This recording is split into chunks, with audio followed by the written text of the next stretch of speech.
Hey, what's up, everybody? Here for the live fitness Q&A that I do on Wednesdays. Usually I do it on lunchtime, but I was out running around a good bit today, so I am doing it now. So I usually get like a couple of questions like on the post that I'll do that just said ask fitness questions like that people have in the groups and stuff. But today there were a ton of questions, so what I'm going to do is I'm going to go ahead and answer these questions that have popped up here. I've written them down so that I have them, and then I'll answer them. And then if you have any questions, any additional questions, just go ahead and put that in the comments, and I will answer it here live. And if I see it later, then I will answer it then. All right, so Brad said, what is your opinion on classes like BodyPump? So that's like a low weight, high rep, isolating muscle groups for each set, high cardio. My opinion on it is, it depends. All right, I'll take this first of all, it depends on your goals. If you are the kind of person who is struggling to get into any kind of fitness habit, and for whatever reason you're excited about that and nothing else, and therefore that's the thing that you'll do, then I think you should do it.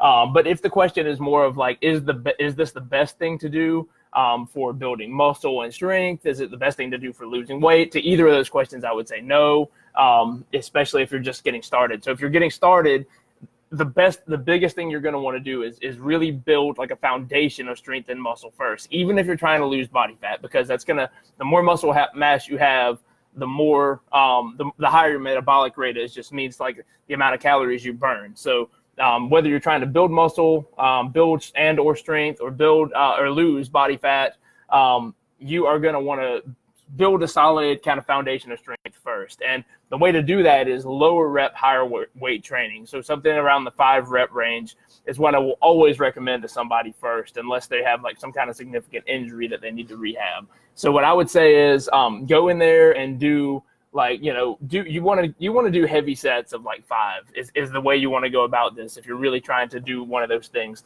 So what I would say is like those kind of programs should be reserved for people who have already done that, who enjoy that kind of training and want to like do more of a bodybuilding approach, with like just some general cardio fitness in there. Or if you're really excited to do it, those would be the people I would suggest. But if you're asking if it's like the optimal way to go about any of the things I've already mentioned, I would say no. That's my opinion on it. Let's see here. So Brad also asked, in running shoes, how do you tell the difference between breaking the shoe in and it's just a bad fit? He says he has some that he's put about 15 miles in and is just not sure they're wide enough. So what I'd say is first of all, I am not an expert on running.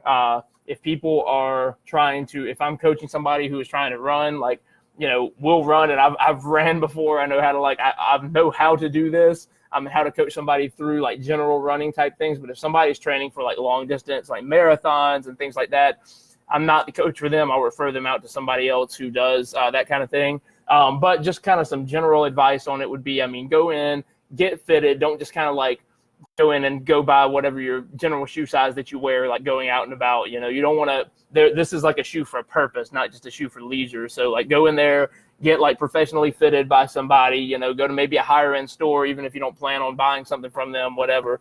And get fitted. And then, this is just me. You might not want to do this, but like if it was me, I would probably jog around like the store, like in the shoes, just kind of seeing. But again, I am not an expert on this. I see Darren here, but he's running a marathon soon. Oh, okay. I didn't know that. So yeah, man, like, actually, if you want to comment, I know Darren is a marathon runner. So if you want to comment on this, feel free to jump in and give your answer, because I'm sure you'll have a better answer on something like that than I have.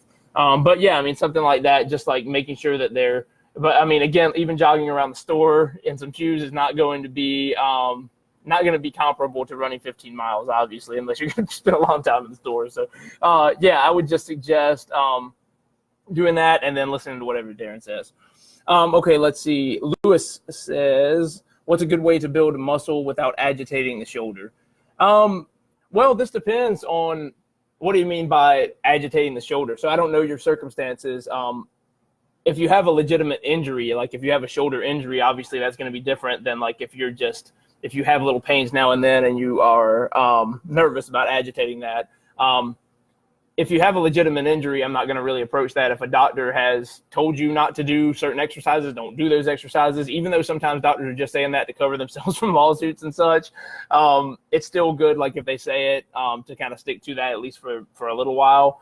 So if you have like a serious injury, like a rotator cuff injury or something like that, or you've torn like a delt, like your deltoid muscle or something like that, yeah, of course, like that's going to be different. I'm going to answer this.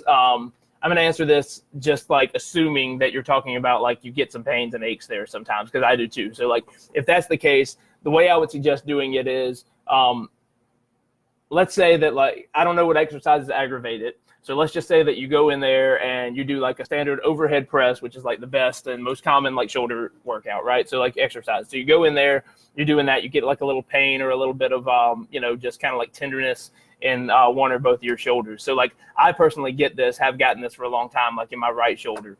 So what I do, to be honest, like if it's a little bit of pain or discomfort, I ignore it. I push through it. It goes away. If it gets particularly bad, then I'll scale back. I'll still do shoulder presses, but instead of doing like heavy sets of 5, I'll go to like sets of 10 or more, to just kind of keep it busy. Because I'll tell you this, the worst thing that you can do is stop training your shoulder. So like, obviously, again, I'm not talking about serious injuries. I'm talking about like pains and tweaks and like things like that. So like if you are going in there and you're feeling like that discomfort, don't stop training it. The worst thing you can do is stop training it, because it's going to get worse, and just have no reason to heal. I mean, but when you're constantly doing things, your body's like, okay, this is a priority. You know what I mean? So it's going to work to repair that as it's constantly being used. So I would say, if it's getting to the point where it bothers you a lot, discomfort wise, because he said without agitating the shoulder, again, assuming that you have some like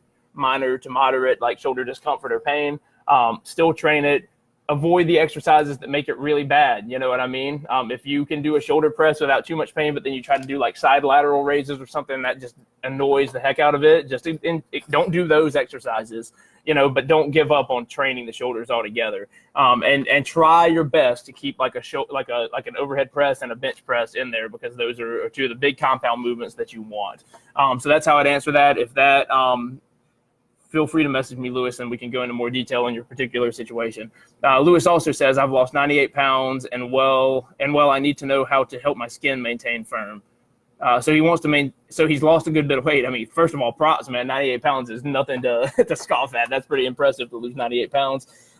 Usually, I don't know how long it took you to lose that, but usually when you get the loose skin issue, it's a fairly rapid weight loss. Because the reason that people get like a loose skin issue is because when you gain body fat, like as you gain more fat cells and fat cells grow, skin